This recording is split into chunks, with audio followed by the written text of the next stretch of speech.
El crucifijo que giró Solo Michoacán, México, 14 de marzo de 1994, 22:07. La noche había caído sobre el convento de Santa María de los Ángeles como un manto denso y pesado.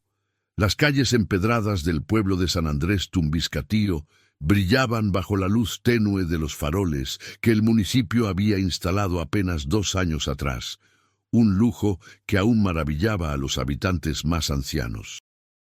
El aire arrastraba el aroma dulzón de las bugambilias que trepaban por los muros de adobe, mezclado con el humo de leña que escapaba de las chimeneas de las casas cercanas. Dentro del convento, la Madre Superiora Teresa de Jesús caminaba por el corredor principal con pasos que resonaban en la quietud absoluta. Sus sandalias gastadas rozaban las baldosas de talavera que habían sido colocadas por manos artesanas hacía más de 100 años. A sus 63 años llevaba 42 consagrados a Dios, y en todo ese tiempo jamás había sentido el peso del miedo que ahora oprimía su pecho como una piedra. El corredor estaba flanqueado por ventanas arqueadas que daban al patio central, donde una fuente colonial murmuraba su canción eterna. Las sombras de las jacarandas se proyectaban contra los muros encalados, moviéndose con el viento nocturno que soplaba desde las montañas. Era una escena de paz que contrastaba brutalmente con el terror que había comenzado a infiltrarse en aquel lugar sagrado hacía exactamente 7 días. Si estás disfrutando esta historia, te invito a suscribirte al canal y dejarme en los comentarios desde qué país nos estás viendo. Tu apoyo hace posible que sigamos compartiendo estas historias. La Madre Teresa se detuvo frente a la puerta de la capilla del convento. Su mano, marcada por las venas prominentes y las manchas de la edad, temblaba ligeramente mientras sostenía el rosario de madera de olivo que había traído desde España décadas atrás. Respiró profundo, cerró los ojos y empujó la pesada puerta de caoba tallada. El interior de la capilla estaba iluminado únicamente por las velas votivas que ardían frente al altar. El techo abovedado se perdía en las sombras, y el olor a cera, incienso y humedad antigua llenaba el espacio. Los bancos de madera pulida por generaciones de fieles se alineaban en filas perfectas. Todo parecía estar en su lugar, excepto que no lo estaba. Allí, sobre el altar mayor, el crucifijo de bronce que había presidido aquella capilla desde 1847, un regalo del obispo Clemente de Jesús Munguía, ya no colgaba en su posición habitual. La figura de Cristo, de casi 1 metro de altura, estaba rotada 180 grados. La cabeza coronada de espinas apuntaba hacia abajo, los pies clavados hacia arriba, en una inversión que helaba la sangre. Era la 7ª vez en 7 noches. La Madre Teresa sintió que sus rodillas amenazaban con ceder. Se aferró al respaldo del banco más cercano, sus nudillos blanqueándose por la presión. No era posible. Cada noche, después de encontrar el crucifijo invertido, ella misma lo había devuelto a su posición correcta. Había verificado personalmente que estuviera bien asegurado. Había colocado candados en todas las puertas de la capilla. Había ordenado que 2 hermanas montaran guardia durante la noche, relevándose cada 2 horas. Y sin embargo, allí estaba nuevamente, desafiando toda lógica, toda explicación racional. Escuchó pasos apresurados detrás de ella. La hermana Guadalupe y la hermana María del Carmen entraban corriendo a la capilla, sus hábitos ondeando tras ellas.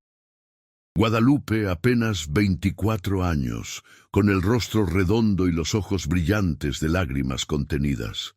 María del Carmen, 48, con facciones angulosas y una expresión de horror que no podía ocultar. «Madre Teresa», susurró Guadalupe, su voz quebrándose, Nosotras estuvimos vigilando toda la noche. No nos dormimos ni un segundo. Se lo juro por la Santísima Virgen. Nadie entró. Nadie.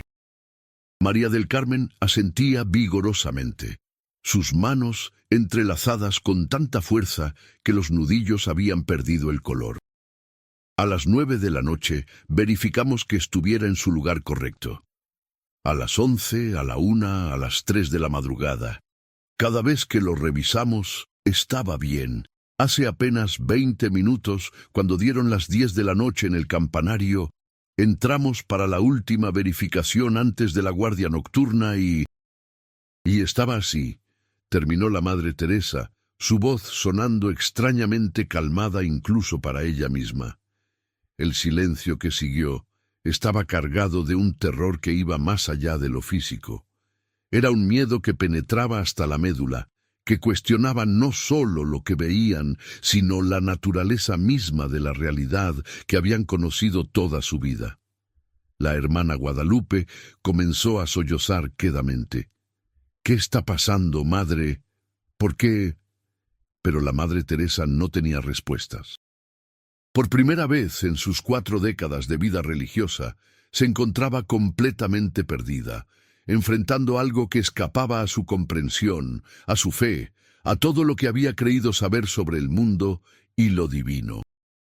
«Vayan a despertar a las demás hermanas», ordenó finalmente, su voz recuperando algo de firmeza. «Que todas vengan a la sala capitular, y alguien que vaya a buscar al padre Ignacio, díganle que es urgente». Las 2 monjas asintieron y salieron apresuradamente. La Madre Teresa se quedó sola en la capilla, mirando fijamente el crucifijo invertido. Las llamas de las velas proyectaban sombras danzantes sobre la figura de Cristo, creando la ilusión de movimiento, como si estuviera retorciéndose en agonía. Se acercó lentamente al altar, cada paso requiriendo un esfuerzo consciente de voluntad. Cuando estuvo lo suficientemente cerca, extendió la mano y tocó el bronce frío. Un escalofrío le recorrió el brazo. No había nada anormal al tacto, nada que sugiriera algún tipo de intervención mecánica o truco. Cerró los ojos y comenzó a rezar en voz baja, las palabras latinas fluyendo automáticamente después de años de repetición. Pero incluso mientras oraba, una pequeña voz en el fondo de su mente susurraba preguntas que no se atrevía a formular en voz alta. ¿Y si esto era un castigo? ¿Y si habían hecho algo para merecer esta profanación? O peor aún, ¿qué si no era un castigo divino, sino algo más oscuro, algo que había logrado infiltrarse en este lugar consagrado? El sonido de pasos múltiples interrumpió sus pensamientos. Las 7 hermanas restantes del convento entraban en fila, sus rostros pálidos y sus ojos muy abiertos. Detrás de ellas venía el padre Ignacio Morales, párroco de la iglesia del pueblo, un hombre robusto de 55 años, con el cabello completamente gris y unas cejas espesas que se fruncían en este momento con preocupación. «Madre Teresa», dijo con voz grave, deteniéndose abruptamente cuando su mirada se posó en el crucifijo. El color abandonó su rostro. «Dios misericordioso». Durante los siguientes minutos, la Madre Teresa le relató todo lo que había estado sucediendo, cómo había comenzado exactamente una semana atrás, la noche del 7 de marzo, cómo cada mañana encontraban el crucifijo invertido, las medidas de seguridad que habían implementado, las vigilias, todo inútil. El padre Ignacio escuchaba con creciente alarma, pasándose una mano por la cara repetidamente. Cuando ella terminó, él permaneció en silencio durante largo rato, mirando el crucifijo con una mezcla de temor y desconcierto. «Esto es extraordinario», dijo finalmente, eligiendo sus palabras con cuidado, «y profundamente perturbador. Madre Teresa, ¿ha notado algo más? ¿Algún otro fenómeno? ¿Sonidos inexplicables? ¿Olores? ¿Alguna de las hermanas ha experimentado algo inusual? La Madre Teresa intercambió miradas con las demás monjas antes de responder. Hay algo más, padre. No quería mencionarlo sin estar segura, pero algunas de las hermanas han estado teniendo pesadillas, sueños terribles. La hermana María del Carmen dio un paso al frente. Su voz temblaba al hablar. Yo he soñado 3 noches seguidas con un hombre sin rostro que camina por los corredores del convento. Siempre lleva algo en las manos, algo que no puedo identificar, y siempre se detiene frente a mi celda. Yo también he soñado con él, intervino la hermana Beatriz, una mujer menuda de 32 años con gafas de marco metálico. Pero en mi sueño, el hombre está en la capilla. Está haciendo algo con el crucifijo, pero cuando intento acercarme para ver qué es, me despierto. Una por una, 5 de las 7 hermanas presentes admitieron haber tenido sueños similares. Siempre el mismo hombre sin rostro, siempre relacionado con el convento o la capilla. Siempre con una sensación de terror paralizante que persistía incluso después de despertar. El padre Ignacio se había puesto visiblemente tenso. ¿Alguna de ustedes reconoce a este hombre? ¿Hay algo familiar en él? Las monjas negaron con la cabeza. No era nadie que conocieran, o al menos no podían estar seguras porque no tenía rostro. Necesito hacer algunas llamadas, dijo el padre Ignacio después de un largo silencio. Esto está más allá de mi capacidad de consejo pastoral. Creo que debemos informar al obispo Estrada. La mención del obispo provocó un murmullo entre las hermanas. Contactar directamente al obispo de la diócesis no era algo que se hiciera a la ligera. Era reconocer que la situación había escalado más allá de cualquier explicación mundana. ¿Cree que vendrá?, preguntó la Madre Teresa. Si le explico lo que está sucediendo aquí, vendrá, respondió el padre Ignacio con firmeza. El obispo Estrada es un hombre de fe profunda, pero también es pragmático y cuidadoso. No tomará esto a la ligera, pero tampoco lo ignorará. Se giró hacia el crucifijo una vez más, persignándose lentamente. Por ahora, sugiero que devolvamos el crucifijo a su posición correcta y que todas las hermanas permanezcan juntas esta noche. Nadie debe estar sola. Y Madre Teresa... Sí, padre.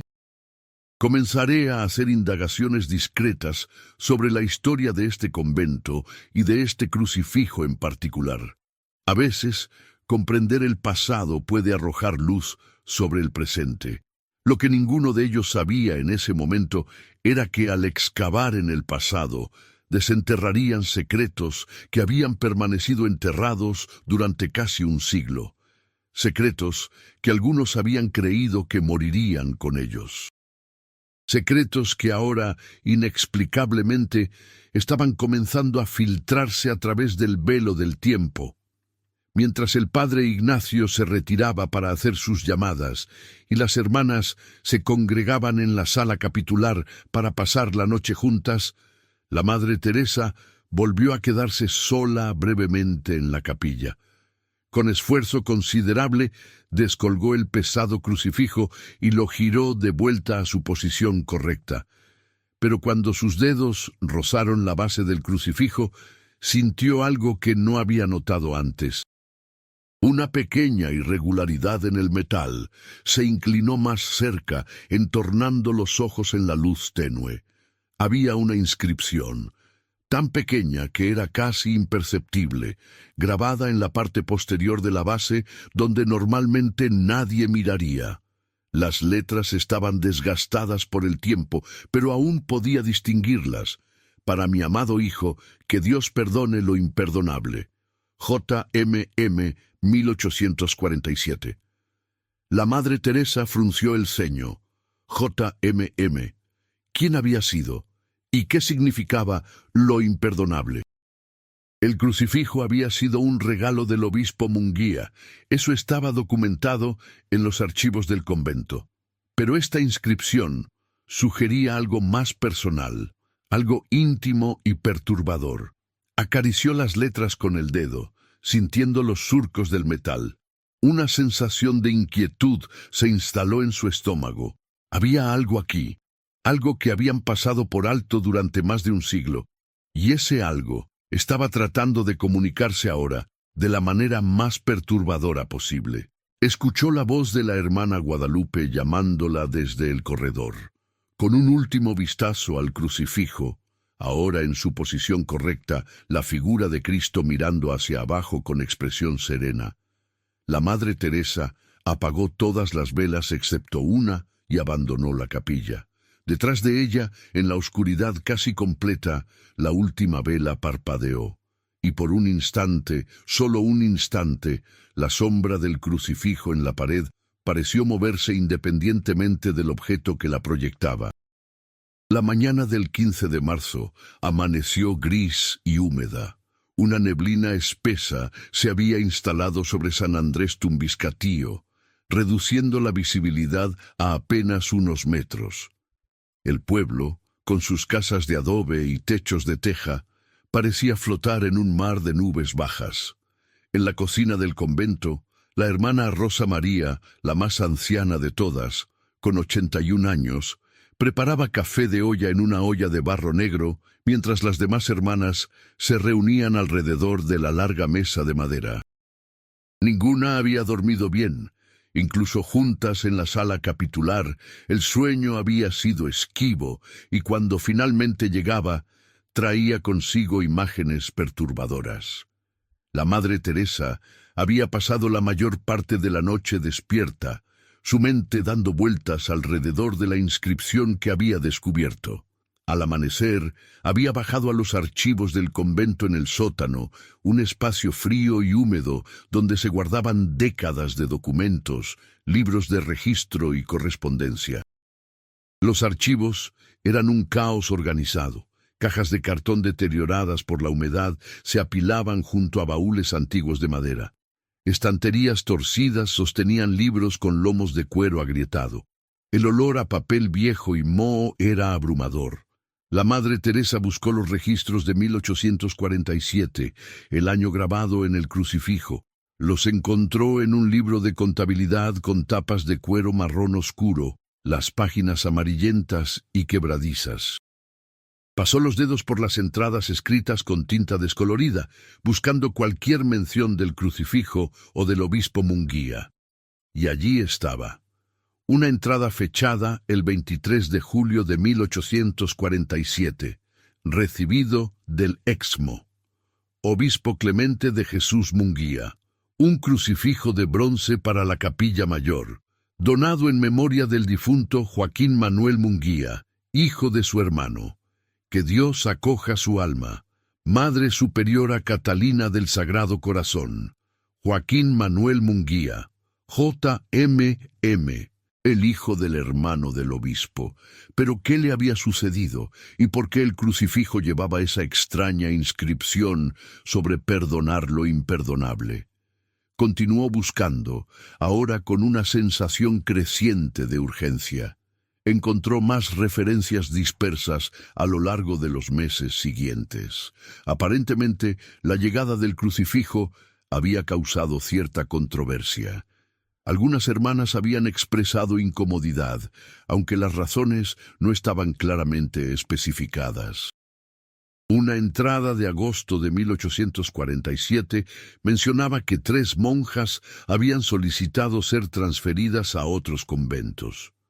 Pero no fue hasta que encontró un diario personal, escondido en el fondo de un baúl polvoriento, que comenzó a entender la verdadera historia.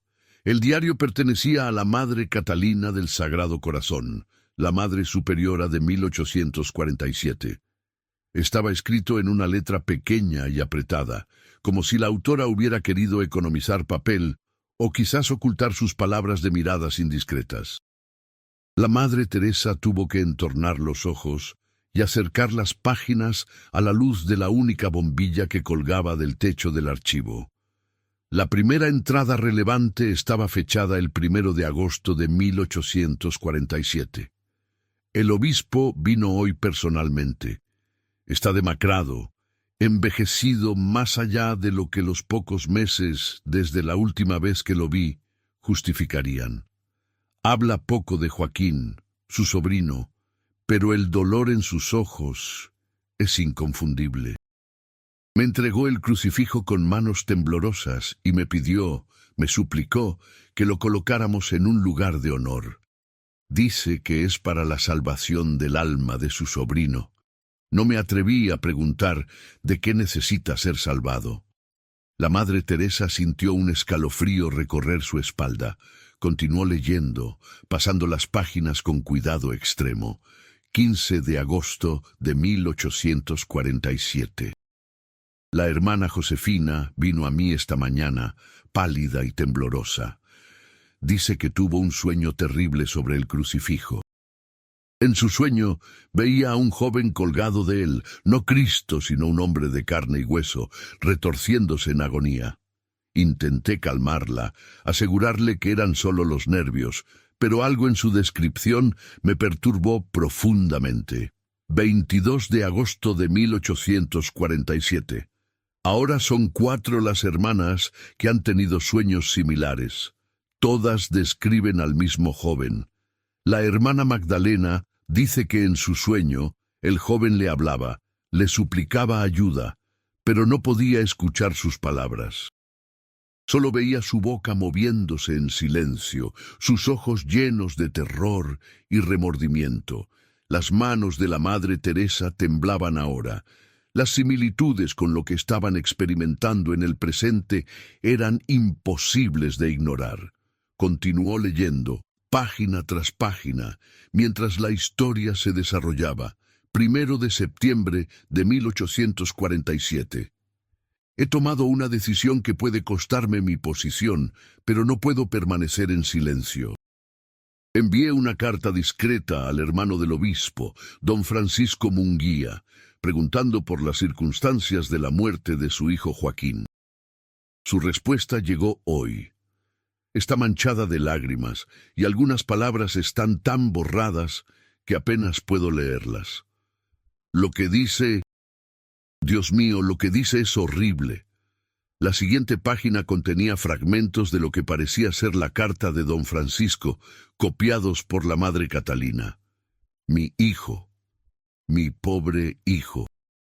No puedo escribir esto sin que el alma se me desgarre. Joaquín cometió un acto imperdonable. Amaba a una joven del pueblo, Mercedes era su nombre. Cuando ella quedó encinta y su familia exigió matrimonio, Joaquín entró en pánico. Éramos una familia prominente, su tío era obispo. El escándalo habría sido insoportable. Así que, Joaquín, Dios me perdone por escribir esto. Joaquín convenció a Mercedes de encontrarse con él en secreto. La llevó a las montañas con la promesa de que huirían juntos. Y allí, en un lugar solitario donde nadie podía escucharla gritar, la empujó por un precipicio. La Madre Teresa sintió náuseas. Dejó el diario sobre la mesa y se cubrió la boca con la mano, respirando profundamente para controlar la sensación de mareo que la invadía. Pero había más. Tenía que seguir leyendo. Mercedes murió instantáneamente. Su cuerpo fue encontrado 3 días después. Joaquín fingió estar devastado, participó en las búsquedas, lloró en el funeral. Nadie sospechó, pero la culpa lo consumió. Comenzó a tener visiones de Mercedes, a escuchar su voz llamándolo. Dejó de comer, de dormir. En apenas 2 meses estaba irreconocible. Y entonces, una noche, se colgó en el establo. Lo encontré yo mismo al amanecer. Tenía los ojos abiertos, mirando fijamente hacia algún horror que solo él podía ver. En su puño apretaba un crucifijo pequeño de bronce que su tío le había regalado para su primera comunión. Mi hermano Clemente mandó a hacer uno más grande con ese mismo bronce fundido. Dice que es para redimir el alma de Joaquín, para que Dios lo perdone. Pero yo no creo que mi hijo pueda ser perdonado. Algunas cosas están más allá del perdón. La Madre Teresa cerró el diario bruscamente. Sus manos temblaban violentamente ahora. Todo comenzaba a cobrar un sentido horrible y perfecto. El crucifijo había sido forjado con el bronce del pequeño crucifijo que Joaquín había sostenido cuando se quitó la vida. Un objeto manchado por la culpa, el remordimiento y la desesperación. Pero ¿por qué ahora? ¿Por qué, después de casi 150 años, estos fenómenos comenzaban a manifestarse? Continuó leyendo las últimas entradas del diario de la Madre Catalina. 5 de septiembre de 1847. Las hermanas están aterrorizadas. Anoche, todas escuchamos pasos en el corredor, aunque cuando salimos a investigar no había nadie.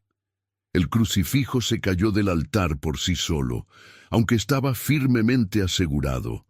La hermana Elena juró que vio una sombra junto al altar, la figura de un hombre que desapareció cuando ella gritó, 10 de septiembre de 1847. He decidido retirar el crucifijo de la capilla. Lo he guardado en el depósito del sótano, envuelto en tela bendita. El obispo Munguía se enfurecerá cuando se entere, pero no puedo permitir que este objeto continúe atormentando a mis hermanas. Rezaré por el perdón, tanto por esta decisión como por el alma de Joaquín Munguía, pero la paz del convento debe ser mi prioridad. Pero eso no tenía sentido. El crucifijo había estado en la capilla durante toda la vida de la Madre Teresa, durante décadas antes de ella. Cuando lo habían devuelto al altar, siguió buscando en los archivos, ahora con febril determinación. Encontró otro libro de registro, este del año 1929, y allí, en una entrada del 3 de marzo, encontró la respuesta. Por orden del obispo, el crucifijo de bronce que había permanecido en almacenamiento ha sido devuelto a la capilla mayor. El nuevo obispo considera que ha pasado suficiente tiempo y que el crucifijo, como objeto sagrado, merece un lugar de honor. Madre Superiora Guadalupe de la Asunción, 65 años atrás. Y según los registros subsecuentes, no había habido incidentes reportados. El crucifijo había permanecido pacíficamente en su lugar durante todas esas décadas, hasta ahora. La Madre Teresa subió del archivo con el diario de la Madre Catalina y los documentos relevantes. Necesitaba mostrarle esto al Padre Ignacio y, cuando llegara, al obispo. Pero mientras subía las escaleras de piedra del sótano, una pregunta la atormentaba. ¿Qué había cambiado? ¿Qué había ocurrido hace exactamente una semana para despertar, después de tanto tiempo, lo que fuera que estuviera vinculado a ese crucifijo? Cuando entró en la cocina, encontró a todas las hermanas reunidas alrededor de la hermana Guadalupe, quien lloraba desconsoladamente. La hermana Beatriz la consolaba, pasándole un brazo por los hombros. ¿Qué sucede?, preguntó la Madre Teresa, acercándose rápidamente. La hermana Beatriz la miró con ojos llenos de preocupación. Guadalupe acaba de recordar algo que hizo hace una semana. ¿Qué cosa? La voz de la Madre Teresa sonó más severa de lo que pretendía. Guadalupe levantó la vista, las lágrimas corriendo libremente por sus mejillas. Yo estaba limpiando la capilla, el 7 de marzo. Estaba limpiando el altar y el crucifijo estaba muy polvoriento en la parte de atrás, así que lo descolgué para limpiarlo apropiadamente. Se detuvo, sollozando. La hermana Beatriz la animó a continuar. Cuando lo estaba limpiando, noté que había algo grabado en la base. Letras muy pequeñas. Traté de leerlas, pero estaban muy desgastadas. Entonces tuve una idea. La Madre Teresa sintió que su estómago se contraía. Froté las letras con un lápiz sobre un papel. Ya saben, como cuando uno quiere copiar algo grabado, y pude leer la inscripción completa. Decía algo sobre perdonar lo imperdonable. ¿Y qué hiciste con ese papel? Le preguntó la Madre Teresa, aunque parte de ella ya sabía la respuesta. Lo dejé en el altar. Pensé que era interesante y que tal vez a usted le gustaría verlo. Pero cuando volví más tarde, ya no estaba. Pensé que alguien lo había recogido para guardarlo. Nunca pensé... Comenzó a sollozar de nuevo, su cuerpo entero temblando. La Madre Teresa cerró los ojos. Era como si hubieran abierto una puerta que había permanecido cerrada durante décadas. Al descubrir y leer esa inscripción, al exponerla a la luz y al aire después de tanto tiempo, habían despertado algo que había estado dormido. La hermana Rosa María sirvió café caliente en tazas de barro. Nadie habló durante varios minutos. El silencio en la cocina era denso, cargado de miedo y culpabilidad. «No es tu culpa, hija», dijo finalmente la Madre Teresa, su voz más suave ahora. «No podías saber». Pero incluso mientras pronunciaba esas palabras de consuelo, su mente trabajaba febrilmente. Si la lectura de la inscripción había sido el catalizador, ¿qué querían exactamente? ¿Joaquín Munguía? ¿O Mercedes, la joven que había asesinado? El sonido de un vehículo acercándose interrumpió sus pensamientos. A través de la ventana de la cocina, vieron un Chevrolet Suburban negro deteniéndose frente a la puerta principal del convento. Del vehículo descendieron 3 figuras: el padre Ignacio, un hombre mayor vestido con los ornamentos episcopales, y otro, sacerdote más joven que la Madre Teresa, no reconocía. «El obispo ha llegado», anunció la hermana María del Carmen, que había estado vigilando por la ventana. Todas las hermanas se pusieron de pie instintivamente, alisándose los hábitos. La Madre Teresa tomó el diario de la Madre Catalina y los documentos que había encontrado y salió a recibir a los visitantes. El obispo Estrada era un hombre imponente incluso a sus 72 años, alto, de complexión fuerte, con el cabello completamente blanco pero abundante, y unos ojos grises que parecían capaces de ver a través de las personas. Había sido obispo de la diócesis durante 17 años y tenía reputación de ser tanto un erudito teológico como un administrador pragmático. «Madre Teresa», saludó con voz grave y resonante. «El padre Ignacio me ha informado de la situación. Me tomé la libertad de traer al padre Sebastián Aguirre», señaló al sacerdote más joven, un hombre de quizás 40 años con gafas de marco negro y una expresión seria. «El padre Aguirre ha estudiado fenomenología religiosa en Roma y tiene experiencia en asuntos inusuales». El padre Aguirre inclinó la cabeza en saludo. «Es un honor, Madre Superiora, aunque hubiera preferido conocerla bajo circunstancias más agradables». Los condujeron a la sala capitular, donde todas las hermanas se habían reunido. El obispo Estrada escuchó atentamente mientras la Madre Teresa relataba todo lo que había sucedido, mostrándole el diario y los documentos. Su expresión permanecía inescrutable, aunque sus cejas se elevaban ocasionalmente ante ciertos detalles. Cuando ella terminó, el obispo permaneció en silencio durante largo rato, tamborileando los dedos sobre la mesa de madera. Finalmente habló. «Esta es una situación extraordinaria y profundamente preocupante». Se giró hacia el padre Aguirre. «¿Qué opina, Sebastián?»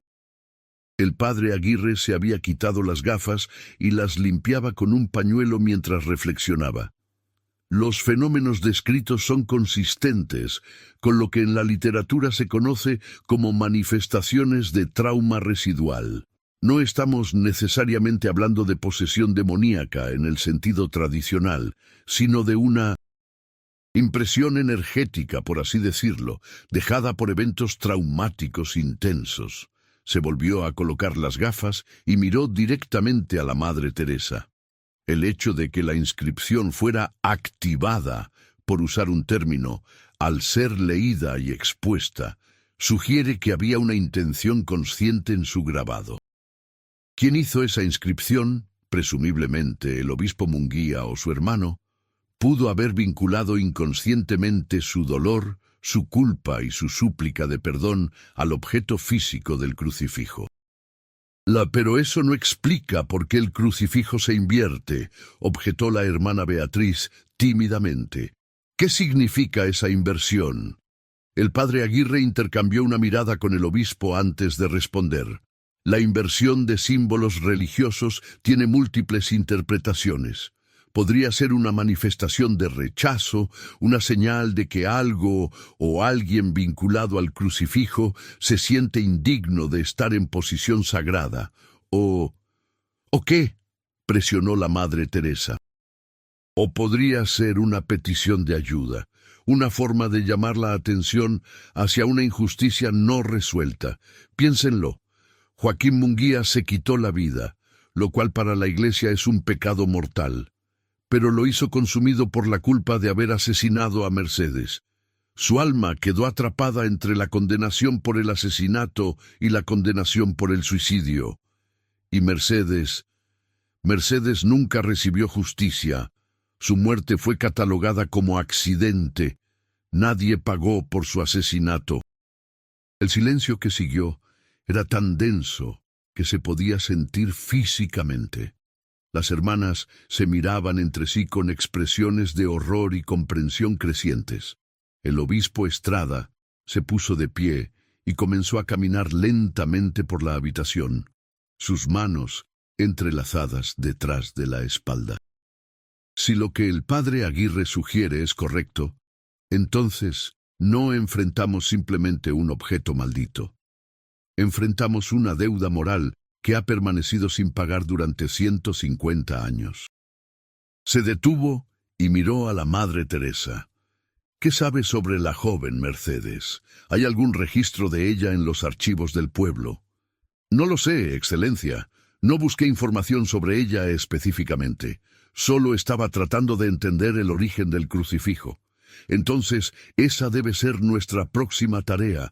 Necesitamos conocer su historia completa, su nombre completo, su familia, dónde está enterrada.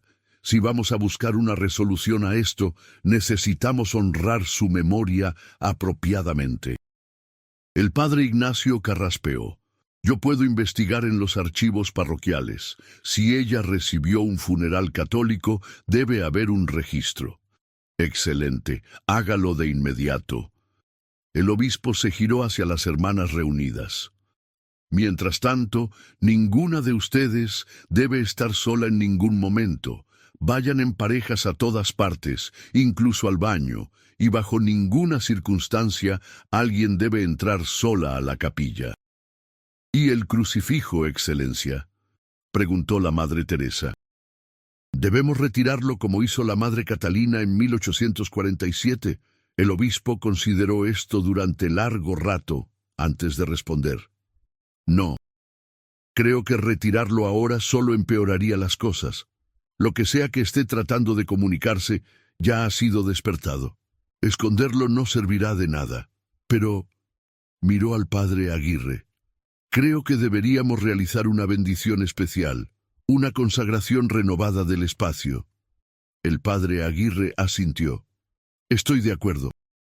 Y sugeriría también que celebremos una misa por el descanso de las almas de Joaquín Munguía y Mercedes. Ambos merecen nuestras oraciones. Una misa no será suficiente, dijo el obispo con firmeza. Celebraremos una novena completa, 9 días de misas y oraciones. Y durante ese tiempo investigaremos todo lo que podamos sobre ambas víctimas de esta tragedia. La palabra víctimas resonó en la mente de la Madre Teresa. Tenía razón. Joaquín había sido un asesino, sí, pero también había sido víctima de su propia debilidad, de las presiones sociales de su tiempo, de su incapacidad para enfrentar las consecuencias de sus acciones. Y Mercedes Mercedes había sido víctima en el sentido más absoluto. «Hay algo más que deben saber», dijo la Madre Teresa de repente, recordando un detalle que había pasado por alto en su agitación inicial. «Cuando encontramos el crucifijo invertido esta última vez, noté algo extraño. Había un olor». ¿Un olor? El padre Aguirre se inclinó hacia adelante con interés. «¿Qué tipo de olor?» «Flores, flores frescas, pero no las flores que tenemos en el convento. Era un aroma que no reconocí, dulce pero con un toque amargo». La hermana Guadalupe intervino súbitamente. «Yo también lo olí, y pensé que olía a azahares, como las flores de naranjo que llevan las novias». Un silencio helado cayó sobre la habitación. Flores de naranjo. El símbolo tradicional de la pureza y la inocencia nupcial. Mercedes había estado embarazada, había esperado casarse con Joaquín. Había ido a su muerte creyendo que estaba a punto de comenzar una nueva vida con el hombre que amaba. El obispo Estrada cerró los ojos y movió los labios en una oración silenciosa. Cuando los abrió de nuevo, había una determinación férrea en su mirada. «Comenzaremos inmediatamente. Padre Ignacio, vaya a buscar esos registros. Padre Aguirre, prepare todo lo necesario para la bendición. La realizaremos esta tarde. Y Madre Teresa, necesito que reúna a todas las hermanas que estén dispuestas a participar en la novena. Será exigente, tanto física como emocionalmente». «Todas participaremos, Excelencia», respondió la Madre Teresa sin vacilar. «Esta es nuestra casa. Es nuestro deber ayudar a sanar lo que ha sido herido aquí». El obispo sonrió por primera vez desde su llegada, una sonrisa pequeña pero genuina. Sabía que podía contar con su fortaleza Madre Teresa. Mientras los preparativos comenzaban, nadie notó que en la capilla, completamente sola y en silencio, una de las velas votivas que había estado apagada súbitamente cobró vida. Su llama ardía con una intensidad inusual, proyectando sombras danzantes sobre las paredes. Y si alguien hubiera estado allí para escuchar con atención, habría podido distinguir un sonido apenas audible, el susurro de una voz femenina, repitiendo una y otra vez una sola palabra: justicia.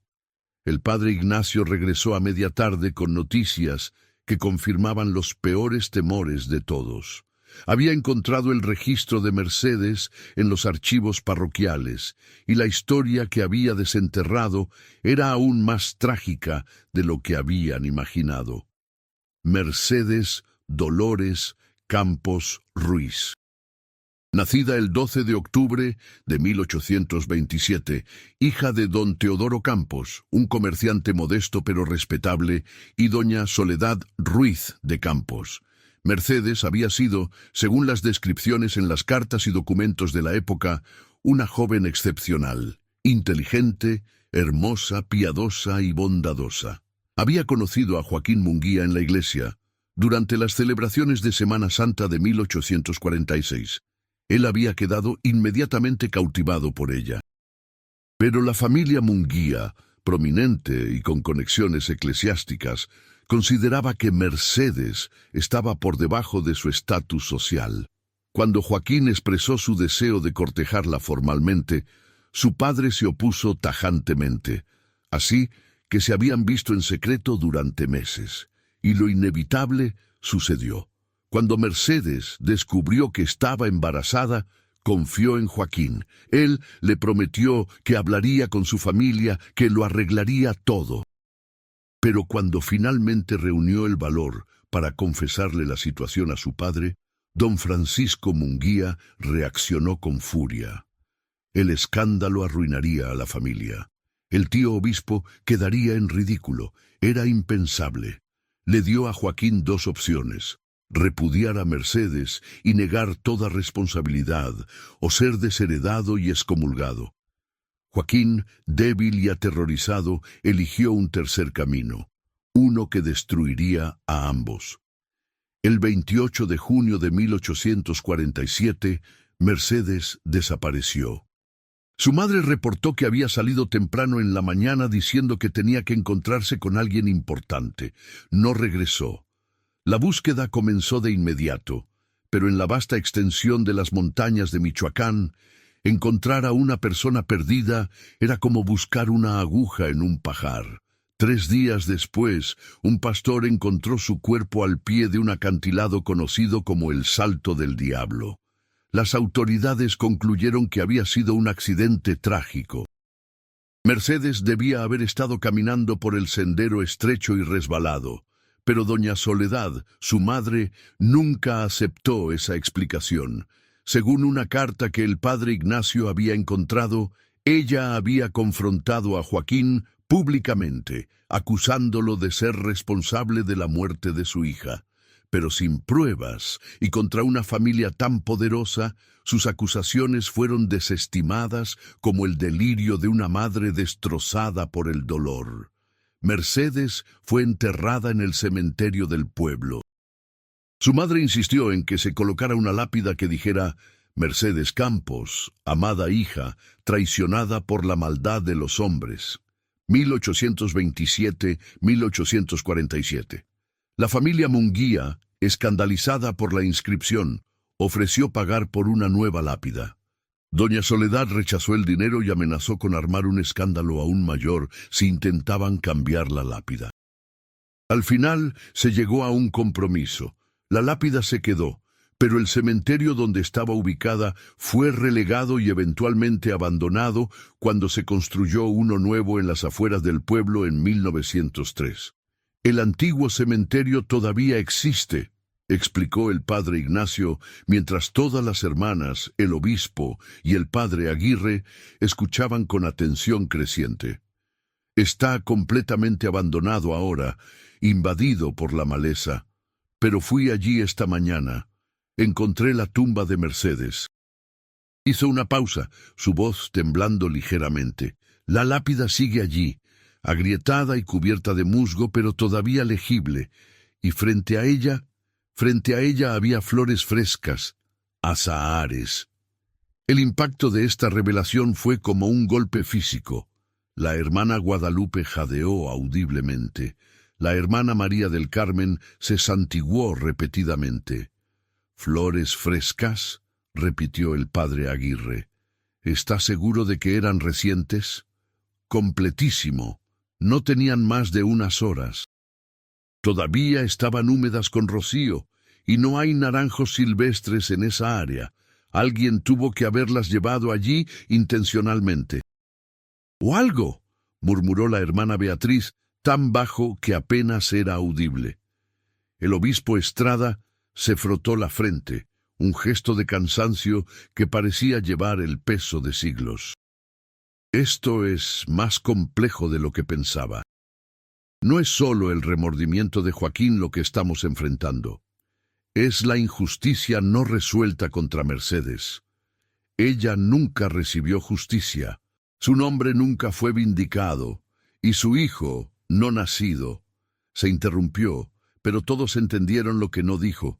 El hijo no nacido, asesinado junto con su madre, también era parte de esta tragedia. «¿Qué hacemos, Excelencia?», preguntó la Madre Teresa. Por primera vez en su larga vida religiosa se sentía completamente perdida, enfrentando algo que desafiaba no solo su comprensión, sino su fe misma. El obispo respiró profundamente antes de responder. «Haremos lo que debió haberse hecho hace 150 años. Daremos a Mercedes la justicia que se le negó. Reconoceremos públicamente su inocencia y la maldad que se cometió contra ella, y rezaremos por su alma y la del hijo que nunca nació». Se puso de pie, su presencia llenando la habitación con autoridad renovada. «Mañana iremos al cementerio antiguo. Todas las hermanas que puedan venir, el padre Ignacio, el padre Aguirre y yo. Celebraremos una misa especial allí, en la tumba de Mercedes. La honraremos como debió ser honrada y pediremos su perdón por los pecados de aquellos que la fallaron». «¿Y el crucifijo?», preguntó la Madre Teresa. Esta noche realizaremos la bendición de la capilla como planeamos, pero el crucifijo permanecerá en su lugar. Es, en cierto sentido, un testigo de esta historia, y creo que necesita permanecer hasta que toda la verdad haya salido a la luz. El padre Aguirre intervino. Con su permiso, Excelencia, me gustaría pasar la noche en la capilla, observar directamente si ocurre algo. El obispo frunció el ceño. ¿Está seguro, Sebastián? No es una decisión que deba tomarse a la ligera. Estoy seguro. He estudiado estos fenómenos durante años. Es hora de que aplique ese conocimiento prácticamente, y estaré protegido por la oración y los sacramentos. Después de un largo momento de consideración, el obispo asintió. Muy bien, pero no estará solo. Padre Ignacio, usted lo acompañará, y yo también. La Madre Teresa sintió una mezcla de alivio y preocupación. Alivio porque ellos, las hermanas, no tendrían que enfrentar solas otra noche de terror. Preocupación porque la presencia del obispo y los sacerdotes en vigilancia nocturna subrayaba la gravedad real de la situación. La tarde transcurrió en preparativos. El padre Aguirre sacó de su maletín diversos objetos: agua bendita en una botella de vidrio antigua, aceite consagrado, sal bendita, velas especiales y varios libros de oraciones y rituales. Explicó pacientemente cada elemento a las hermanas curiosas. La bendición que realizaremos no es un exorcismo en el sentido tradicional, aclaró. No creo que estemos lidiando con posesión demoníaca. Esto es diferente. Es más sutil y, en algunos aspectos, más humano. Estamos tratando con dolor, culpa y justicia no resuelta. Los rituales que usaremos están diseñados para purificar el espacio, sí, pero también para abrir canales de comunicación. «Canales de comunicación», repitió la hermana Rosa María, su voz temblorosa. «¿Con quién? Con quien sea que esté tratando de comunicarse con nosotros. Necesitamos escuchar, entender exactamente qué es lo que se nos pide». A las 6 de la tarde, cuando el sol comenzaba a ponerse tiñendo el cielo de naranjas y púrpuras, todos se reunieron en la capilla. Las hermanas ocupaban los bancos delanteros. El obispo, los dos sacerdotes y la Madre Teresa se paraban frente al altar, donde el crucifijo permanecía en su posición correcta, la figura de Cristo mirando hacia abajo con expresión serena. El obispo Estrada comenzó con las oraciones tradicionales, su voz resonando en el espacio sagrado. El latín fluía con familiaridad reconfortante, palabras que habían sido pronunciadas durante siglos, conectándolos con una tradición ininterrumpida de fe. Luego vino la aspersión de agua bendita.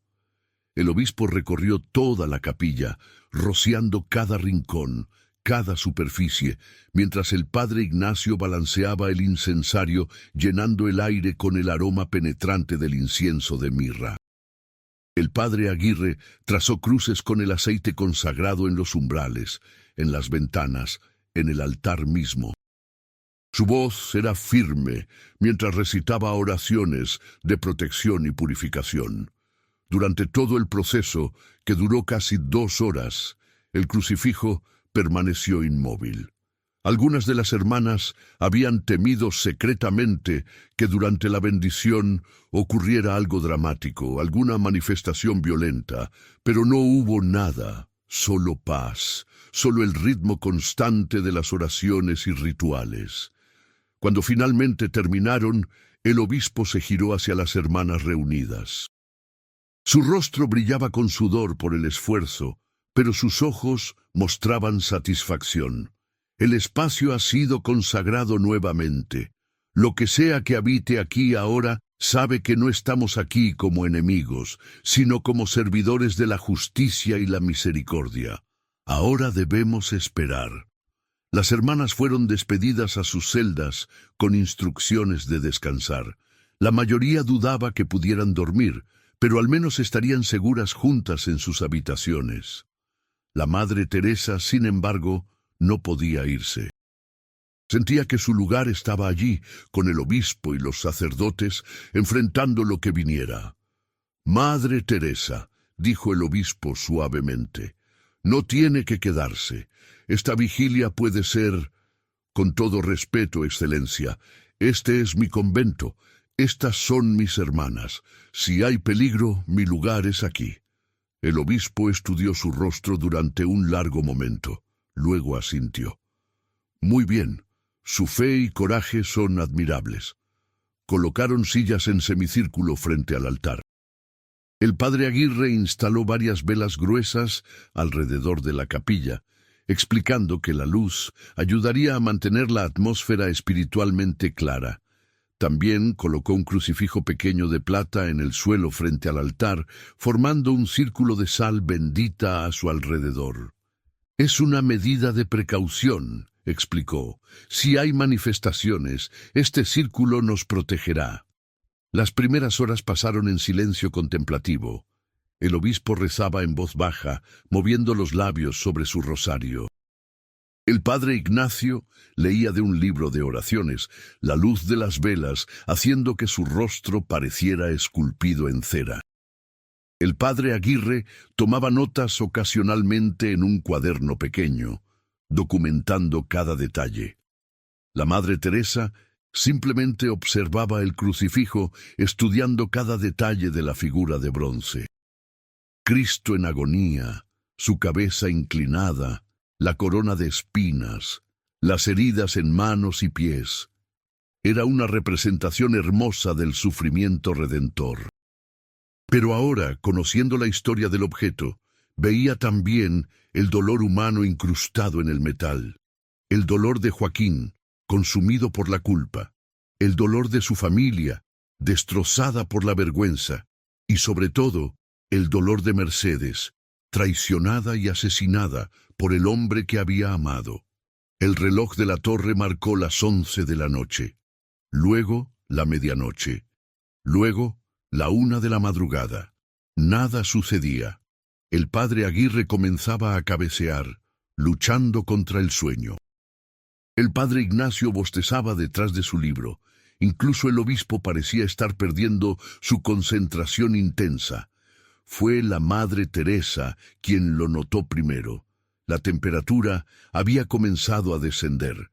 Gradualmente al principio, tan sutilmente que pensó que era su imaginación, pero luego se hizo innegable. Su aliento comenzó a formar pequeñas nubes de vapor. Los dedos de sus pies dentro de las sandalias se entumecieron por el frío. «¿Sienten eso?», susurró, interrumpiendo el silencio. Los tres hombres se enderezaron inmediatamente, alertas. El padre Aguirre sacó un pequeño termómetro de su maletín y lo observó con atención.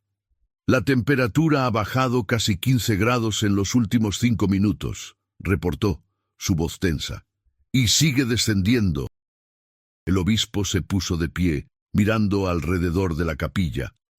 «Mantengan la calma. Esto es consistente con manifestaciones paranormales. La energía necesaria para materializarse se extrae del ambiente, incluyendo el calor». Como en respuesta a sus palabras, una de las velas se apagó, luego otra y otra, una por una. Las llamas se extinguieron hasta que solo quedaron 3 velas ardiendo, proyectando sombras largas y temblorosas. Y entonces lo vieron. Al principio era solo una distorsión del aire, como el calor que se eleva del pavimento en un día de verano, pero invertido. Una ondulación fría y oscura cerca del altar. Gradualmente, la distorsión comenzó a tomar forma. Era una figura humana, borrosa e incompleta, como vista a través de agua turbia, pero inconfundiblemente humana y femenina. La Madre Teresa sintió que su corazón latía tan fuerte que pensó que todos podían escucharlo. Quería correr, cada instinto en su cuerpo gritaba que huyera. pero se obligó a permanecer sentada, aferrándose a su rosario con tanta fuerza que las cuentas se clavaban en sus palmas. El padre Aguirre comenzó a recitar oraciones en latín, su voz clara y firme a pesar del miedo visible en su rostro. El obispo se unió a él, sus voces creando una armonía protectora. La figura se hizo más sólida. Podían distinguir ahora un vestido largo, cabello oscuro que caía sobre los hombros, manos delgadas. Pero el rostro permanecía borroso, sin rasgos definidos. Y entonces habló. No era un sonido que viniera del exterior, era una voz que resonaba directamente dentro de sus mentes, clara como el cristal, pero sin origen físico. Una voz femenina, joven, llena de una tristeza tan profunda que dolía escucharla. ¿Por qué nadie contó la verdad? El padre Ignacio dejó caer su libro de oraciones. Sus manos temblaban violentamente mientras intentaba recogerlo del suelo. El obispo dio un paso adelante, su voz firme a pesar del miedo. Somos servidores de Dios y buscamos la verdad y la justicia. ¿Quién eres? Sabes quién soy.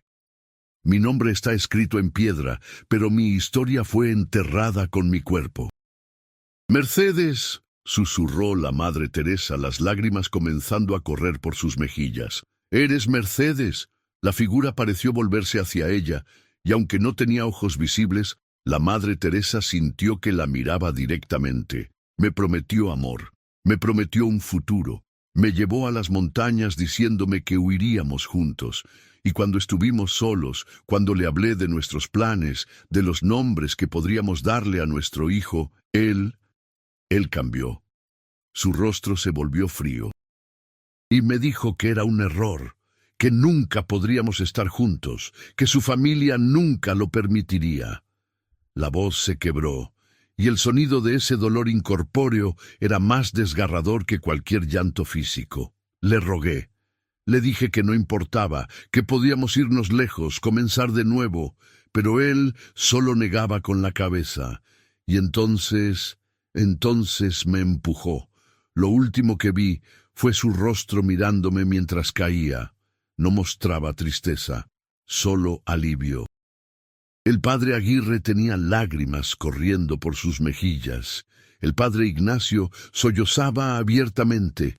Incluso el obispo, con toda su compostura episcopal, tenía los ojos húmedos. «Lo siento», dijo el obispo, su voz ronca. «En nombre de la Iglesia, de todos aquellos que pudieron haber ayudado pero no lo hicieron, lo siento profundamente. Se te hizo una terrible injusticia. Mi madre sabía, ella sabía que él me había matado, pero nadie la escuchó. Era solo una mujer destrozada por el dolor, dijeron, delirante, dijeron, y Joaquín caminaba libre mientras yo yacía fría en la tierra con mi hijo no nacido. Ya no camina libre, dijo el padre Aguirre suavemente. Se quitó la vida, consumido por la culpa de lo que te hizo, su alma también ha sufrido. La figura se agitó, ondulando como humo en el viento. ¿Sufrió? ¿Cómo sufrí yo cuando caí sabiendo que él me había traicionado? ¿Cómo sufrió mi madre cada día después, sabiendo que mi asesino vivía sin castigo? Su sufrimiento fue elegido. El mío fue robado. Tienes razón, intervino el obispo. Tienes toda la razón, Mercedes, y por eso estamos aquí, para reconocer esa verdad, para darte la voz que se te negó. Se arrodilló, un gesto extraordinario viniendo del obispo. Los demás lo siguieron, arrodillándose en el frío suelo de piedra de la capilla. Mercedes Dolores Campos Ruiz, dijo el obispo con voz solemne y clara, ante Dios y estos testigos, declaro la verdad que fue silenciada. Fuiste asesinada por Joaquín Manuel Munguía. No fue un accidente, fue un acto deliberado de cobardía y maldad. Eras inocente, tu hijo no nacido era inocente, y mereces que se conozca la verdad. El silencio que siguió era absoluto. Ni siquiera el viento susurraba fuera. Era como si el mundo entero contuviera el aliento. Luego lentamente la figura comenzó a cambiar, el rostro borroso empezó a tomar forma, y lo que vieron los dejó sin aliento. Era hermosa, extraordinariamente hermosa, joven, con rasgos delicados y ojos oscuros llenos de una mezcla de tristeza y algo más. ¿Gratitud? ¿Alivio? Gracias, dijo la voz, ahora más suave, menos cargada de dolor. Durante tanto tiempo, grité en silencio. Durante tanto tiempo, nadie escuchó. Te escuchamos ahora, dijo la Madre Teresa, encontrando su voz. Y nos aseguraremos de que otros también te escuchen. Tu historia no morirá con nosotros. El rostro de Mercedes sonrió. Era una sonrisa triste, pero genuina. El crucifijo, dijo, está hecho del bronce que él sostenía cuando murió. Su culpa está atrapada en él, su remordimiento, pero también mi dolor, mi rabia. Por eso se mueve, por eso se invierte. Es una inversión de la justicia que debió ser, pero nunca fue. ¿Qué necesitas de nosotros?, preguntó el padre Aguirre. ¿Cómo podemos traerte paz? La figura de Mercedes miró hacia el crucifijo en el altar. Cuando habló de nuevo, su voz era apenas un susurro. Díganle al mundo lo que él hizo. No dejen que su crimen permanezca oculto detrás de oraciones y ritos. Y oren por mi hijo, el hijo que nunca respiró, que nunca fue bautizado, que nunca tuvo nombre. Oren por él. Lo haremos, prometió el obispo con solemnidad absoluta. Te doy mi palabra como obispo y como hombre de Dios, y más aún. Hizo una pausa, como si estuviera tomando una decisión de gran peso. Ordenaré que se coloque una placa en la iglesia principal del pueblo, una placa que cuente tu historia verdadera, para que cada generación que venga después sepa lo que te sucedió. Y mi hijo, le daremos un nombre, dijo la Madre Teresa impulsivamente, sin saber de dónde venían las palabras. Lo llamaremos Inocencio, y celebraremos una misa en su memoria. Será reconocido, bendecido y recordado. La figura de Mercedes brilló más intensamente, como si una luz interior se hubiera encendido. Por un momento, la capilla entera se llenó de un resplandor suave y cálido que contrastaba dramáticamente con el frío que había prevalecido. Inocencio, repitió, y había alegría en la voz ahora. Sí, ese es un buen nombre, mi pequeño Inocencio. Levantó las manos, y todos vieron que sostenía algo. Era difícil de distinguir exactamente qué, pero tenía la forma de un bebé envuelto en tela blanca. Una ilusión, quizás, o una manifestación de algo que nunca había existido físicamente.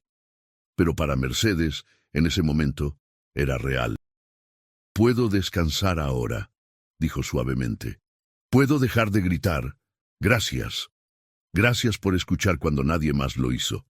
La luz comenzó a desvanecerse. La figura se volvía más transparente, menos definida. «Espera», llamó la Madre Teresa. «¿Qué hay de Joaquín? ¿Su alma?» «Joaquín sufre como debe sufrir», respondió Mercedes, su voz ahora apenas audible. «Pero ese es asunto entre él y Dios, no mío. Yo he soltado mi rabia, ya no lo odio, solo quería que se supiera la verdad». Y con esas palabras finales desapareció completamente. La temperatura comenzó a subir inmediatamente. Las velas que se habían apagado volvieron a encenderse espontáneamente, una tras otra, hasta que la capilla quedó bañada en luz cálida y dorada. Los cuatro permanecieron arrodillados durante largo rato, ninguno capaz de hablar, procesando lo que acababan de experimentar. Finalmente, el obispo se puso de pie con movimientos lentos de hombre viejo y cansado. Se acercó al altar y tocó el crucifijo con reverencia. «Esto debe ser documentado», dijo finalmente, «cada detalle, y mañana cumpliremos nuestras promesas». Se giró para mirar a los demás. «Lo que hemos presenciado esta noche, no tengo palabras adecuadas». pero creo que hemos sido instrumentos de justicia divina, y eso es tanto un privilegio como una responsabilidad. El padre Aguirre todavía tenía su cuaderno, aunque sus manos temblaban tanto que apenas podía escribir. «Esto cambiará nuestra comprensión de muchas cosas», murmuró. «La naturaleza del alma, la persistencia de la injusticia, la necesidad de verdad. Cambiará muchas cosas», estuvo de acuerdo el obispo. «Pero primero debemos cumplir lo prometido».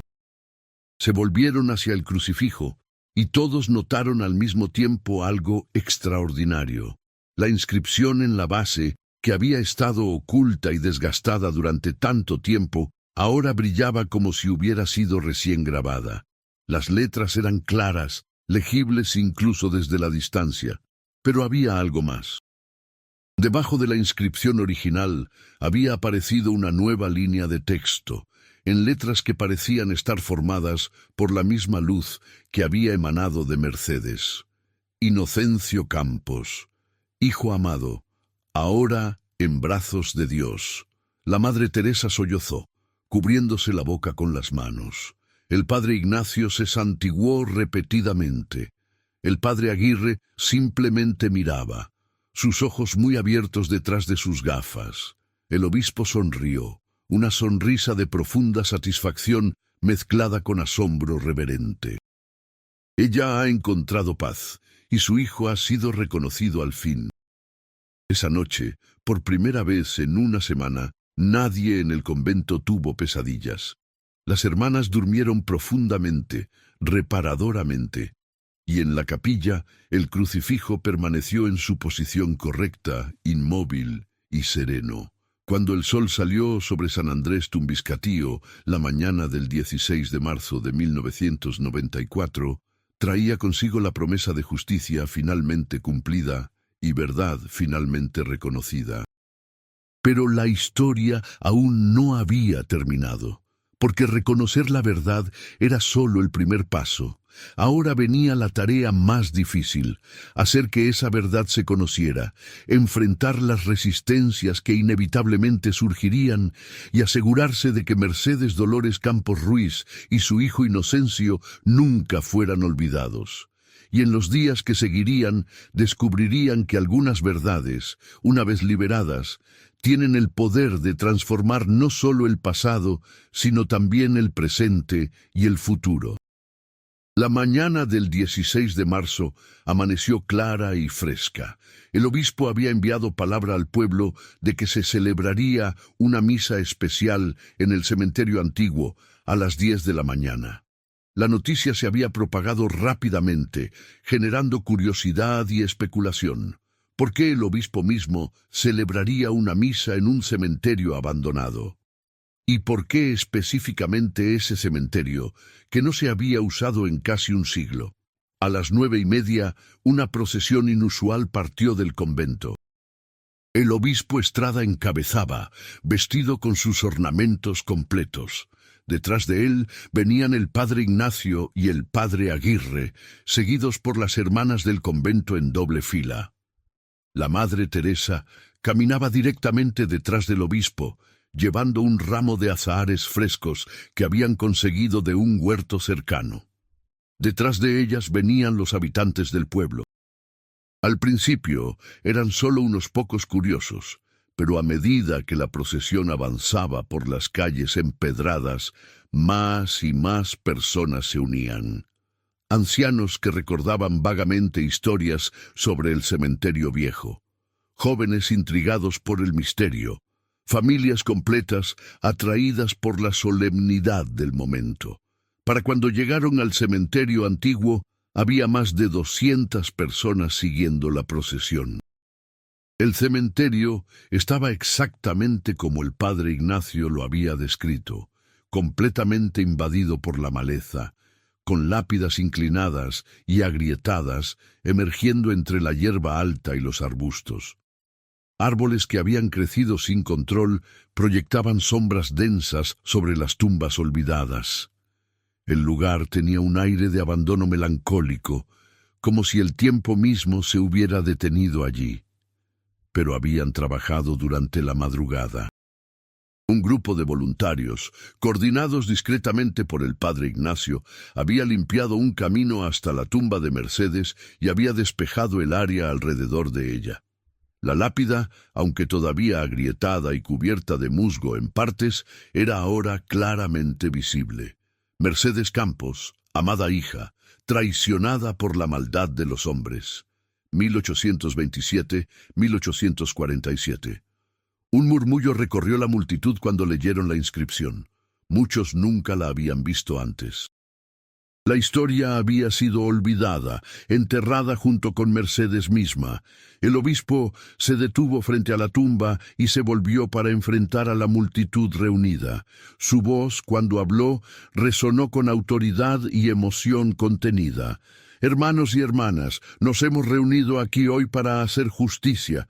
No la justicia de los hombres, que llega demasiado tarde, sino la justicia de Dios, que nunca es demasiado tarde. Hizo una pausa, dejando que sus palabras se asentaran. Durante 147 años, una terrible verdad ha permanecido enterrada aquí junto con esta joven mujer. Mercedes Dolores Campos Ruiz no murió en un accidente como se reportó oficialmente. Fue asesinada. Asesinada por el hombre que ella amaba, el hombre que había prometido casarse con ella, el padre del hijo que llevaba en su vientre. Gasps audibles vinieron de la multitud. La gente se miraba entre sí con expresiones de shock y confusión. Ese hombre, continuó el obispo, su voz ahora más dura, era Joaquín Manuel Munguía, sobrino del entonces obispo Clemente de Jesús Munguía. Usó su posición social, las conexiones de su familia, para ocultar su crimen, y durante todos estos años su víctima ha permanecido sin voz. Don Arturo Munguía, un hombre mayor de 78 años que estaba en la multitud, dio un paso adelante. Era el bisnieto del hermano del obispo Munguía, el último descendiente directo de esa línea familiar. Excelencia, su voz temblaba. ¿Está diciendo que mi familia, que mi antepasado? El obispo asintió gravemente. Sí, don Arturo, y sé que esto es difícil de escuchar, pero la verdad debe ser dicha, sin importar cuán dolorosa sea o a quién afecte. Don Arturo se veía como si hubiera envejecido 10 años en segundos. Su esposa, doña Carmen, lo sostuvo del brazo mientras él se tambaleaba. Pero hay más, continuó el obispo. Mercedes no solo perdió su vida. Su hijo no nacido, a quien nunca se le dio el derecho de existir, también fue víctima de esta maldad. Y es por ese niño que también estamos aquí hoy. Señaló a la Madre Teresa, quien se adelantó con el ramo de azahares. Con reverencia lo colocó frente a la lápida. Este niño nunca recibió nombre, nunca fue bautizado, nunca fue llorado apropiadamente. Hoy corregimos eso. En memoria de Mercedes y en honor a la vida que le fue arrebatada, le damos a su hijo el nombre de Inocencio. Inocencio Campos, hijo de Mercedes, víctima inocente de la maldad de los hombres. El padre Aguirre se adelantó con un pequeño frasco de agua bendita. Con gestos solemnes roció el agua sobre la tumba mientras recitaba las oraciones del bautismo. Inocencio Campos, yo te bautizo en el nombre del Padre, y del Hijo, y del Espíritu Santo. Aunque tu cuerpo nunca conoció el mundo, tu alma es reconocida y acogida en la comunidad de los santos. Había personas llorando abiertamente ahora en la multitud, mujeres que pensaban en sus propios hijos, hombres que se sentían avergonzados por los crímenes de otros hombres, ancianos que recordaban otras injusticias silenciadas a lo largo de los años. Don Arturo se acercó al obispo, las lágrimas corriendo libremente por su rostro surcado de arrugas. Excelencia, en nombre de mi familia, pido perdón. No sabíamos, nunca nos dijeron, pero eso no excusa. Somos culpables por asociación, por haber disfrutado de los privilegios que vinieron de ese silencio. Se arrodilló en el suelo húmedo frente a la tumba. sin importarle que su traje se ensuciara. Mercedes Campos, perdóname. Perdona a mi familia. No podemos deshacer lo que se hizo, pero podemos reconocerlo. Podemos asegurarnos de que seas recordada. El obispo colocó una mano sobre el hombro del anciano. Tu contrición es sincera y honorable, don Arturo. Y creo que Mercedes, donde quiera que esté su alma ahora, la acepta. Comenzó la misa. Era diferente a cualquier misa que la mayoría de los presentes hubiera experimentado. No estaba en una iglesia ornamentada, sino en un cementerio abandonado. No era para celebrar la vida eterna en abstracto, sino para honrar específicamente a dos víctimas concretas de una injusticia terrible. Cuando llegó el momento del sermón, el obispo habló sin notas, directamente del corazón. Hermanos, esta historia nos enseña algo fundamental sobre la naturaleza del pecado y la redención. El pecado no es solo el acto inicial de maldad, es también el silencio que lo cubre, la mentira que lo protege, el olvido que lo perpetúa. Joaquín Munguía cometió un crimen terrible, pero quienes cubrieron ese crimen, quienes silenciaron a la madre de Mercedes, quienes permitieron que la mentira perdurara, ellos también participaron en ese pecado. Y nosotros, aquí hoy, somos herederos de ese silencio. Cada vez que permitimos que una injusticia permanezca sin reconocer, cada vez que elegimos la conveniencia social sobre la verdad moral, perpetuamos ese pecado original. Pero hoy elegimos diferente. Hoy elegimos la verdad, sin importar cuán incómoda sea. Y al hacerlo, no solo honramos a Mercedes y a Inocencio, sino que nos liberamos a nosotros mismos de las cadenas del pasado. Durante la comunión, algo extraordinario sucedió. Un viento suave comenzó a soplar, llevando consigo el aroma de azahares, aunque no había árboles de naranja cerca. El aroma llenó todo el cementerio, dulce y limpio, como una bendición tangible.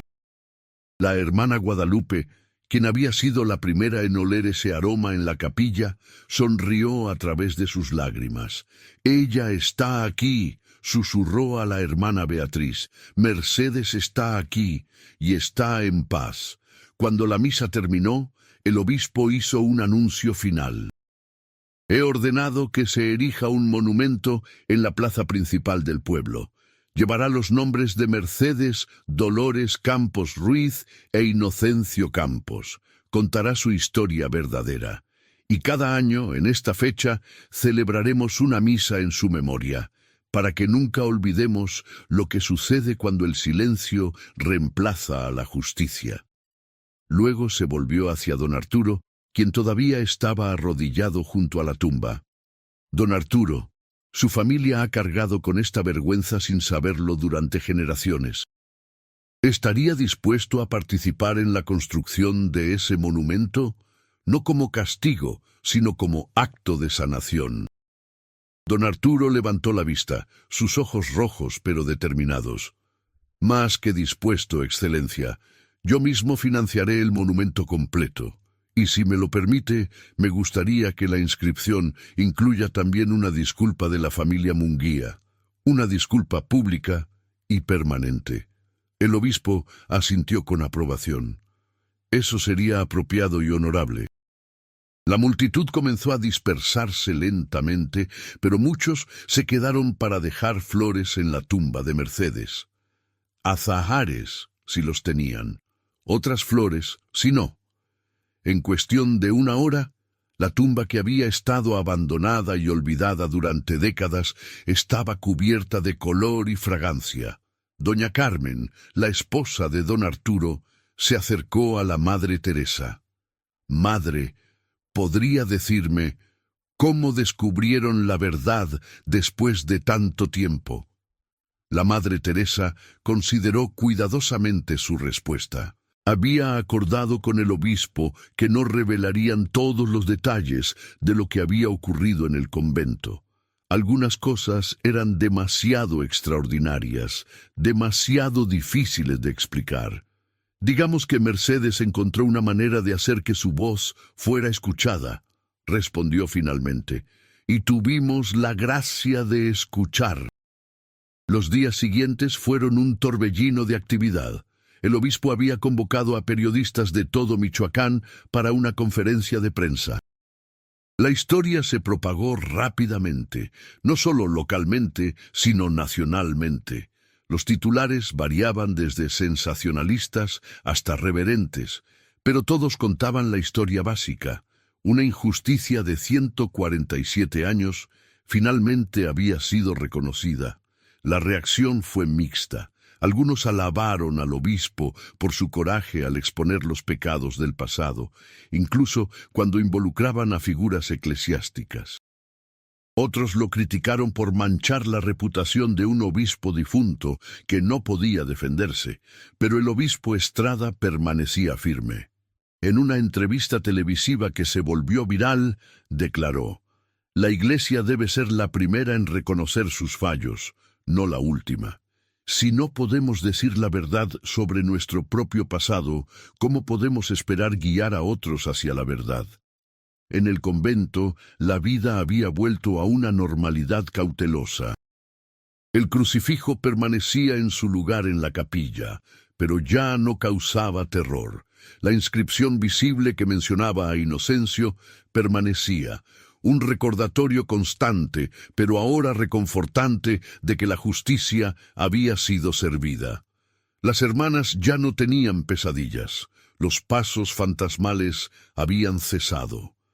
El aire de opresión que había llenado el lugar durante esa terrible semana se había disipado completamente. Una tarde, 3 semanas después de los eventos, la Madre Teresa estaba sola en la capilla cuando escuchó pasos suaves detrás de ella. Se giró para encontrar a don Arturo Munguía de pie en el umbral. «Don Arturo», saludó sorprendida. No esperaba verlo. El anciano se acercó lentamente, apoyándose pesadamente en su bastón.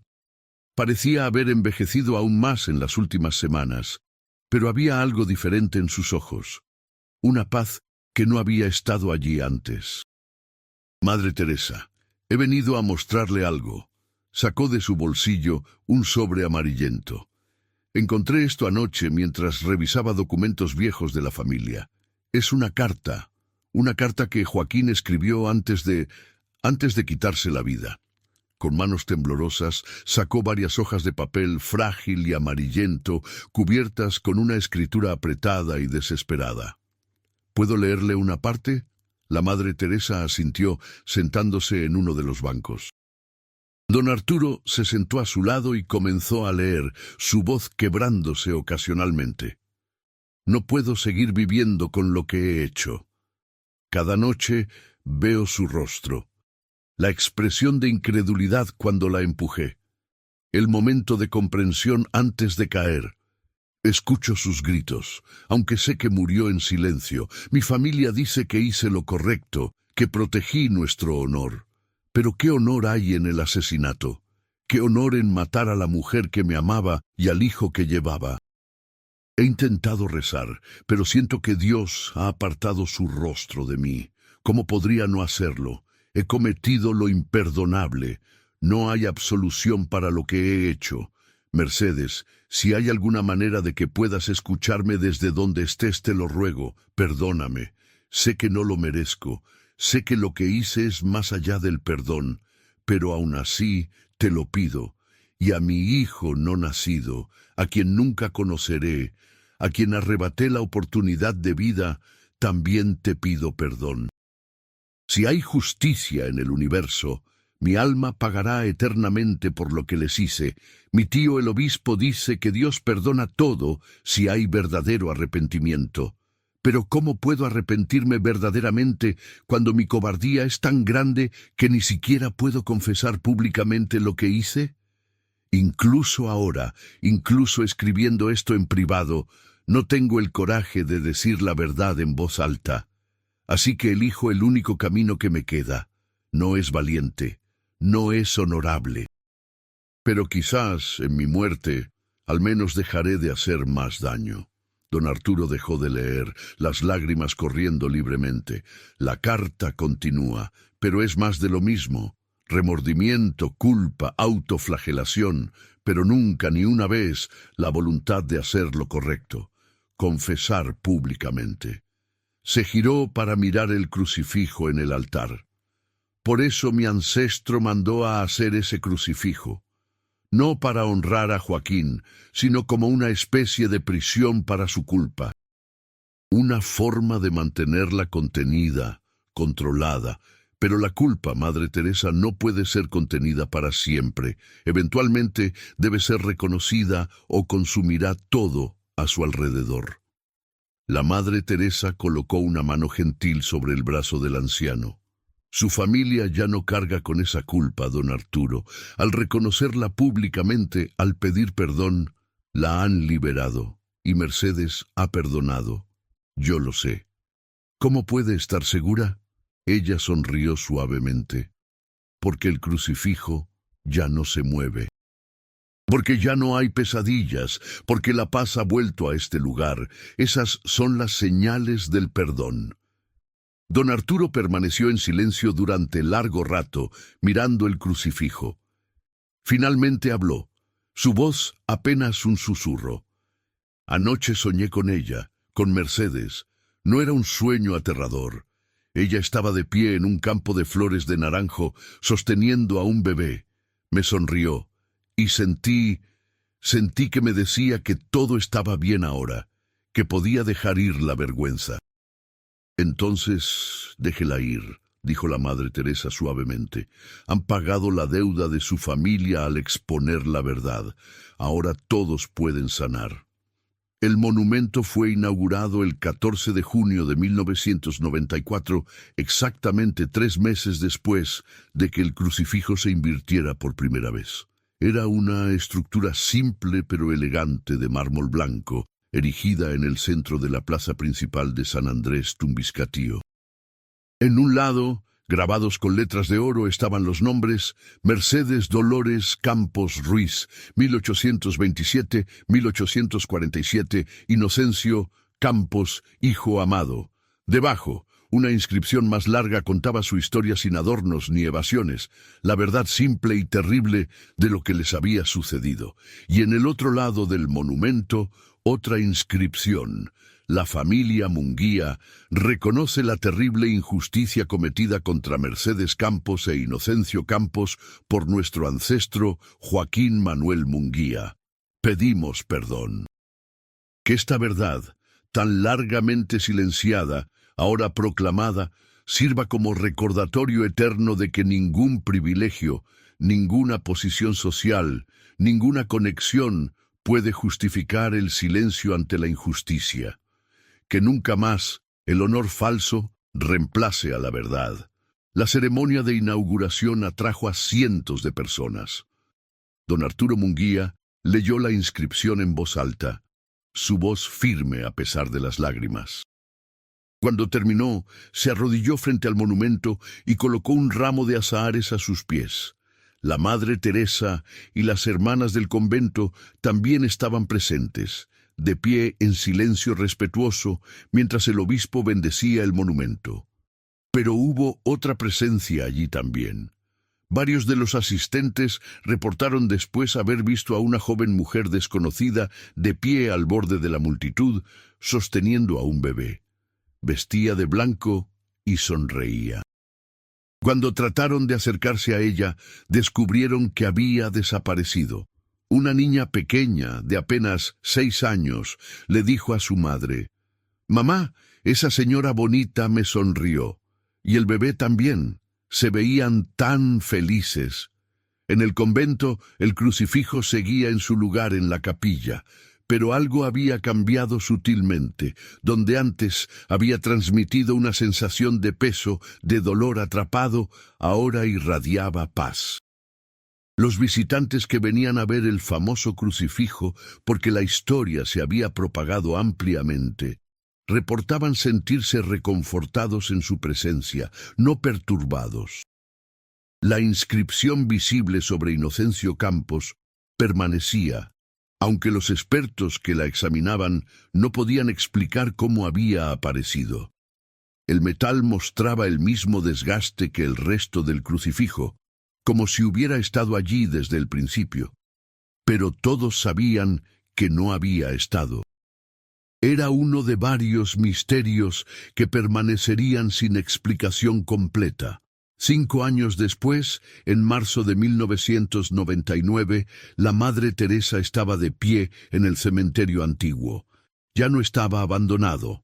La comunidad lo había adoptado como un proyecto de restauración. Los senderos estaban limpios, las lápidas enderezadas y reparadas cuando era posible. Se había convertido en un lugar de reflexión, donde la gente iba a contemplar la historia y el peso del tiempo. La tumba de Mercedes era el centro del cementerio restaurado. Siempre había flores frescas allí, dejadas por visitantes anónimos. A veces azahares, a veces otras flores, pero nunca estaba sin ellas. La Madre Teresa, ahora de 68 años, venía aquí regularmente. Había algo reconfortante en el lugar, una sensación de círculo cerrado, de justicia finalmente servida. Madre Teresa. Se giró para encontrar a una mujer joven, de quizás 25 años, de pie detrás de ella. Tenía ojos oscuros inteligentes y rasgos delicados que parecían vagamente familiares. «Sí, hija. ¿Puedo ayudarte?» La joven sonrió tímidamente. «Mi nombre es Mercedes, Mercedes Campos Torres. Soy la tataranieta de Soledad Ruiz de Campos, la madre de la Mercedes original». La Madre Teresa sintió un escalofrío de reconocimiento. «¿Tu nombre? Tus padres te nombraron por ella». «Sí». Cuando la historia salió a la luz hace 5 años, mi abuela me contó que siempre habíamos sabido la verdad en nuestra familia. Se transmitía de generación en generación, susurrada en privado. Mi tatarabuela Soledad se aseguró de que nunca olvidáramos lo que le sucedió a su hija, pero nunca pudimos hablar de ello públicamente hasta ahora. Sacó algo de su bolso. Un pequeño retrato oval enmarcado en plata tarnecida. Este es el único retrato que existe de Mercedes Dolores Campos. Mi tatarabuela lo guardó escondido toda su vida. Quiero donarlo al Museo del Pueblo para que la gente pueda ver su rostro, saber que era una persona real, no solo un nombre en un monumento. La Madre Teresa tomó el retrato con manos temblorosas. Era un daguerrotipo antiguo, pero la imagen era clara, y el rostro que miraba desde el metal plateado era exactamente el rostro que ella había visto aquella noche en la capilla. Hermosa, joven, con ojos llenos de vida e inteligencia. «Es hermosa», susurró. «Lo era», estuvo de acuerdo Mercedes Torres, y según todas las historias familiares, era también bondadosa, inteligente y valiente. No merecía lo que le sucedió. No, no lo merecía. Las dos mujeres permanecieron juntas frente a la tumba durante largo rato, separadas por generaciones, pero unidas por una historia que finalmente había sido contada. «Gracias», dijo finalmente Mercedes Torres, «por todo lo que usted y el obispo hicieron, por darle voz a mi ancestro, por hacer que su historia importara. No fue solo yo», respondió la Madre Teresa. «Fue Mercedes misma quien se aseguró de que su historia fuera escuchada. Nosotros solo tuvimos la gracia de escuchar. Cuando la joven se fue, la Madre Teresa permaneció un poco más. El sol se estaba poniendo, tiñendo el cielo de rosas y dorados. En la distancia podía escuchar las campanas del convento llamando a vísperas. Tocó suavemente la lápida, sus dedos trazando las letras del nombre. «Descansa en paz, Mercedes, tú y tu hijo. Su historia está siendo contada, su verdad es conocida y nunca, nunca serán olvidados».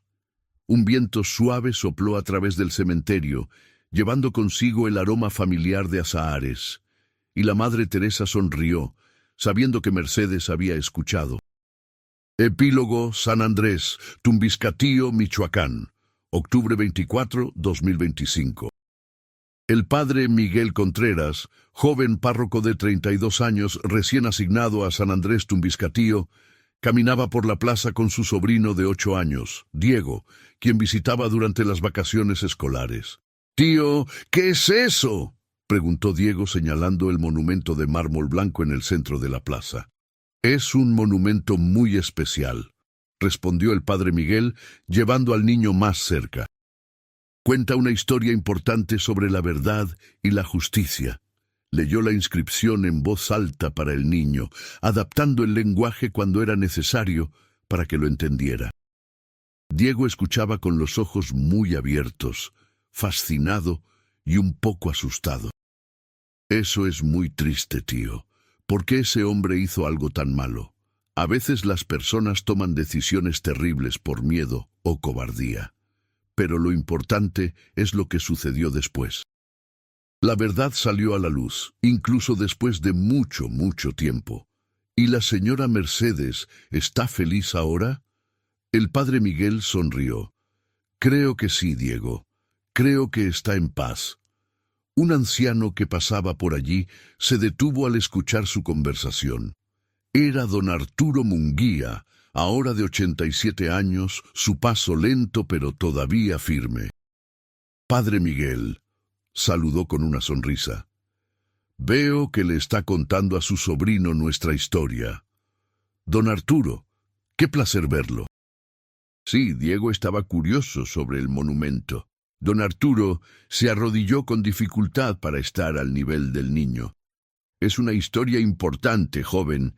Nos enseña que nunca es demasiado tarde para hacer lo correcto y que la verdad, sin importar cuánto tiempo esté enterrada, eventualmente encontrará su camino a la luz».